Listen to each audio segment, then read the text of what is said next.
하나님의 말씀은 사사기 16장 18절에서 20절 말씀입니다. 구약 성경 390면입니다. 사사기 16장 18절에서 20절 말씀을 함께 봉독하겠습니다. 들릴라가 삼손이 진심을 다 알려주므로 사람을 보내어 블레셋 사람들의 방백들을 불러 이르되 삼손이 내게 진심을 알려주었으니 이제 한 번만 올라오라 하니 블레셋 방백들이 손에 은을 가지고 그 여인에게로 올라오니라. 들릴라가 삼손에게 자기 무릎을 베고 자게 하고 사람을 불러 그의 머리털 7가닥을 밀고 괴롭게 하여 본즉 그의 힘이 없어졌더라. 들릴라가 이르되 삼손이여 블레셋 사람이 당신에게 들이닥쳤느니라 하니 삼손이 잠을 깨며 이르기를 내가 전과 같이 나가서 몸을 떨치리라 하였으나 여호와께서 이미 자기를 떠나신 줄을 깨닫지 못하였더라. 아멘. 잭이라는 남자가 있었습니다. 이 남자는 윗집에 살고 있는 부인의 보석을 훔치고 싶어 했습니다. 그런데 이 보석을 찾기 위해서는 가스등을 켜야 했습니다. 그런데 이렇게 가스등을 켜면 가스를 나누어 쓰던 다른 집의 불이 어두워져서 들킬 위험이 있었습니다. 그래서 잭은 집안의 물건을 숨기고 부인인 벨라가 물건을 잃어버렸다라고 몰아가며 부인을 비난하기 시작했습니다. 잭이 보석을 찾기 위해 가스등을 켤 때마다 아내인 벨라가 있는 층의 불은 어두워졌고 벨라가 집안이 어두워졌다라고 말을 하면 잭은 그렇지 않다는 식으로 아내를 탓하는 것은 물론 자신이 숨겨졌던 물건을 통하여서 당신이 물건을 쉽게 잃어버리고 올바른 판단을 하지 못하는 정신 이상자로 몰아가기까지 하였습니다. 이에 아내 벨라는 점점 자신의 현실 인지 능력을 의심하면서 판단력이 흐려지게 되고 남편에게 더욱더 의지하게 됩니다. 그리고 결국엔 남편의 말대로 자신이 정말 미친 것은 아닐까 생각하는 지경에 이르게 됩니다. 이것은 1938년 해밀턴 작가가 연출한 연극 가스등의 스토리입니다. 우리가 오늘날 가스라이팅이라고 부르는 말의 유래가 바로 지금 나온 이 가스등이라는 연극에서 유래가 됐습니다.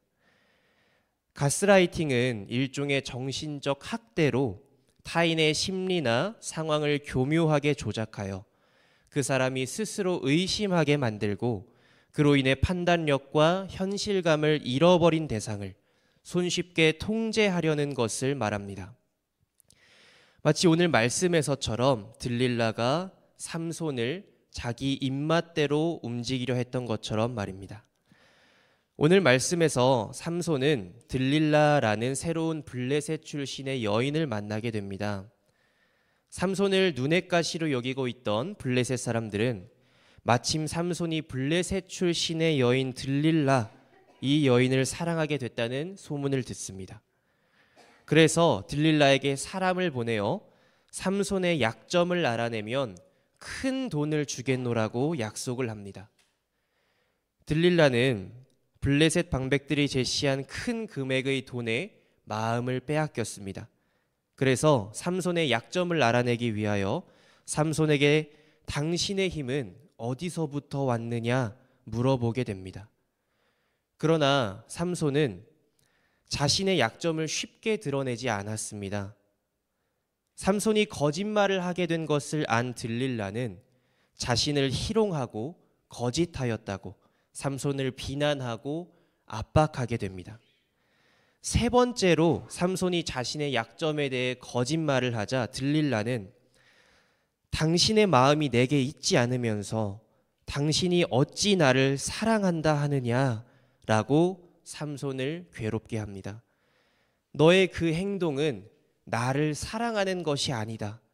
너의 그 행동은 나를 소중하게 생각하는 것이 아니다 라는 심리적 압박으로 말씀의 표현을 빌리자면 삼손은 마음이 번뇌하여 죽을 지경에 이르게 됐다라고 말씀합니다.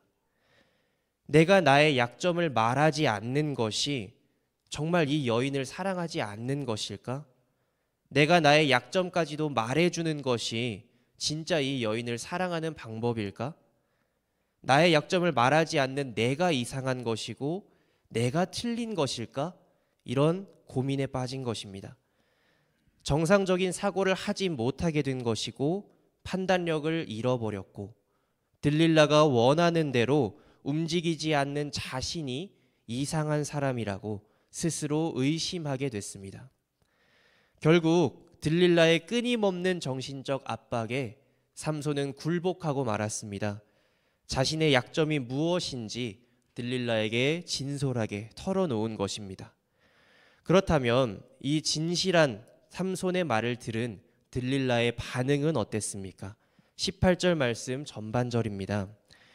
들릴라가 삼손이 진심을 다 알려주므로 사람을 보내어 블레셋 사람들의 방백들을 불러 이르되 삼손이 내게 진심을 알려주었으니 이제 한 번만 올라오라 하니. 들릴라는 삼손의 마음이 어떠했는지는 안중에도 없었습니다. 괴로워했는지 아파했는지 얼마나 진심으로 자신을 사랑하고 아꼈는지 전혀 관심도 없었습니다. 그저 자신의 목표가 이루어지는 것에서만 관심이 있었던 들릴라는 삼손의 약점을 알아내자마자 블레셋 사람들에게 연락하여 삼손을 잡으러 오라고 했습니다. 삼손을 사랑한 것이 아니라 삼손을 통하여 얻게 될 이익에만 관심이 있었던 것입니다. 그렇다면 들릴라가 삼손을 괴롭히고 고통스럽게 해가면서까지 약점을 알아내려 했던 이유는 무엇입니까? 18절 후반절 말씀을 보면 블레셋 방백들이 손에 은을 가지고 그 여인에게로 올라오니라. 들릴라에게 약속되어 있었던 돈이 들릴라로 하여금 수단과 방법을 가리지 않게 만들었습니다. 자신을 사랑하는 사람의 마음이 어떻든지 간에 자신의 이익만을 생각했습니다. 가스라이팅처럼 나의 이익을 위해 상대방을 이용하는 것을 서슴지 않은 것입니다. 오늘날도 우리 주변에서 이런 모습들을 많이 찾아볼 수 있습니다.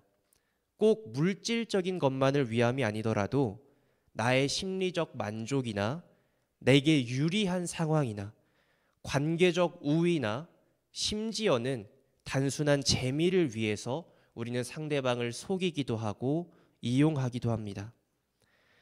문제는 상대방을 이용하기 위해서는 우리가 상대방을 속여야 한다는 것입니다. 내 입맛대로 상대방을 움직이고 단기간에 원하는 성과를 거두기 위해서는 거짓이 섞여 있어야 합니다. 그리고 나의 본심은 숨긴 채 거짓된 말과 행동이 진심인 양 다가가서 나의 진심을 받아주지 않는 너의 행동이 잘못된 것이라고 비난합니다. 그런데 우리가 한 가지 간과하고 있는 사실이 있습니다. 누군가를 속이는 데 성공했다 하더라도 우리가 속이지 못한 두 존재가 있습니다. 바로 하나님과 자기 자신입니다. 다른 사람을 속이는 데 성공해서 스스로가 지혜롭다고 생각할지 모르나 그는 자기 자신을 속였고 자신에게 속았기 때문에 미련한 자입니다. 고린도전서 3장 17절과 18절 말씀을 보면 누구든지 하나님의 성전을 더럽히면 하나님이 그 사람을 멸하시리라. 하나님의 성전은 거룩하니 너희도 그러하니라. 아무도 자신을 속이지 말라. 너희 중에 누구든지 이 세상에서 지혜 있는 줄로 생각하거든 어리석은 자가 되라. 그리하여야 지혜로운 자가 되리라. 누구든지 하나님의 성전을 더럽히면 하나님이 그 사람을 멸하겠다라고 하십니다. 이 성전은 눈에 보이는 건물도 포함하겠지만 하나님께 예배하는 장소가 되는 사람의 마음, 곧 사람 그 자체를 의미합니다.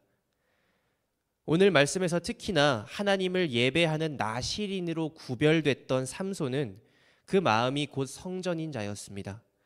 그런데 들릴라는 자신의 욕심으로 인해 삼손을 죄에 빠지게 만들었습니다. 성전을 더럽힌 것입니다.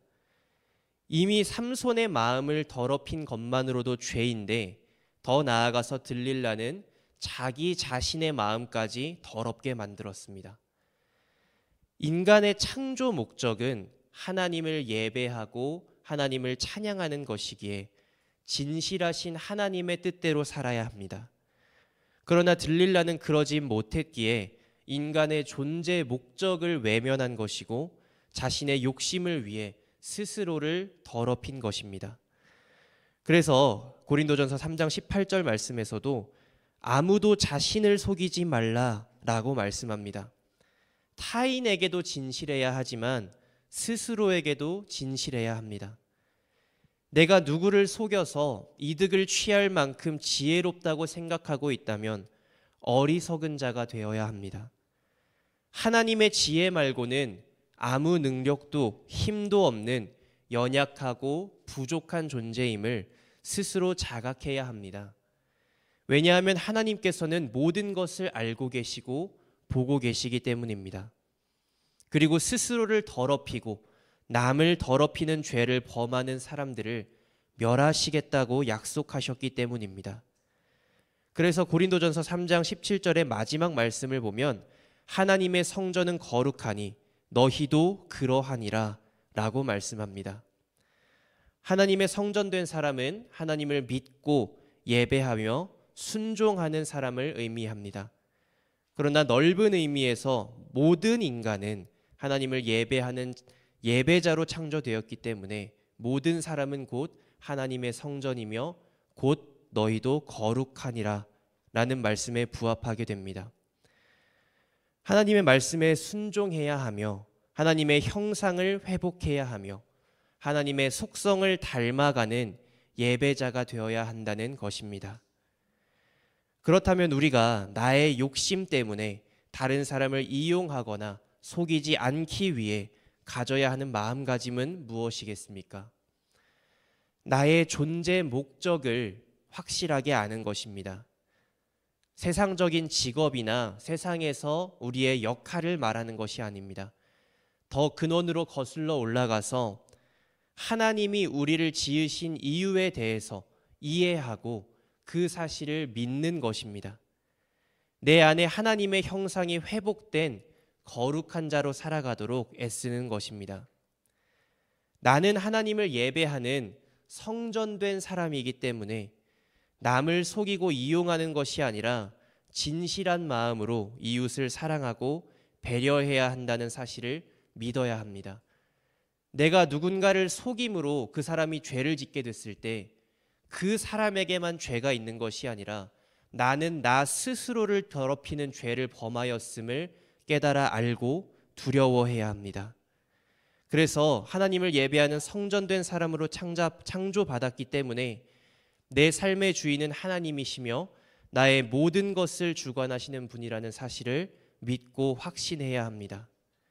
그렇기 때문에 사랑하는 성도님들, 오늘날 내가 이 땅에 어떤 목적으로 존재하고 있는지 돌아보는 믿음이 있으시기를 소망합니다.